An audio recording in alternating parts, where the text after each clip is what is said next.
പത്തനംതിട്ട അടൂർ സ്വദേശി ജോയലിന്റെ മരണത്തിന് ഉത്തരവാദികളായ പോലീസ് ഉദ്യോഗസ്ഥർക്കെതിരെ കൊലക്കുറ്റം ചുമത്തണമെന്നാണ് കുടുംബത്തിന്റെ ആവശ്യം. 2020 ജനുവരി 1 ജോയൽ അടൂർ പോലീസിന്റെ ക്രൂരമർദ്ദനത്തിനിരയായത്. ചികിത്സയിലിരിക്കെ മെയ് 22 മരിച്ചു. വാഹനം തട്ടിയതിലെ തർക്കവുമായി ബന്ധപ്പെട്ടാണ് ജോയലിനെ അടൂർ പോലീസ് കസ്റ്റഡിയിലെടുക്കുന്നത്.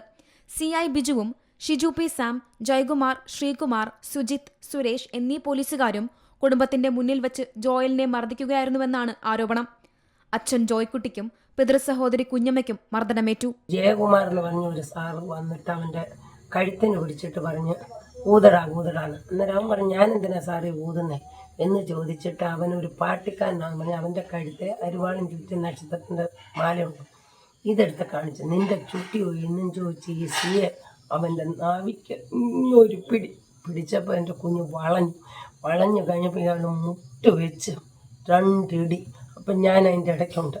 3ാമത്തെ ഇടിക്ക് എൻ്റെ ഇവിടെ കൊണ്ട് ഞാൻ കാലൂഴി മൂത്രം ഒഴിച്ചു. എനിക്ക് എന്തുവാണെന്നറിയാൻ വയ്യാത്ത രീതിയിൽ ഞാൻ വേദന കൊണ്ട് പൊളഞ്ഞു. അപ്പോഴത്തേന് ഇവിടുന്നും കൂടെ 4-5 police, Shiju P Sam, Sreekumar, ഇവർ വന്നിട്ട് ഇങ്ങനെ പിടിച്ച് അമ്മക്ക് കൊണ്ട് കുനിച്ച് അവൻ്റെ. മർദ്ദനത്തിനിടെ പലതവണ ജോയലിന്റെ തല ഭിത്തിയിലിടിപ്പിച്ചു. മർദ്ദനത്തിന് ശേഷം ജോയൽ സ്ഥിരമായി രക്തം ഛർദ്ദിക്കുകയും മൂത്രത്തിൽ രക്തവും പഴുപ്പും കാണുകയും ചെയ്തു. ആ സെല്ലിനകത്ത് എറിഞ്ഞു കഴിഞ്ഞപ്പോൾ എൻ്റെ മോൻ്റെ തല ചെന്ന് ഭിത്തിയിലടിച്ച് ഭിത്തി എൻ്റെ ഒരു പല്ലളയിൽ പോയിട്ടുണ്ട്.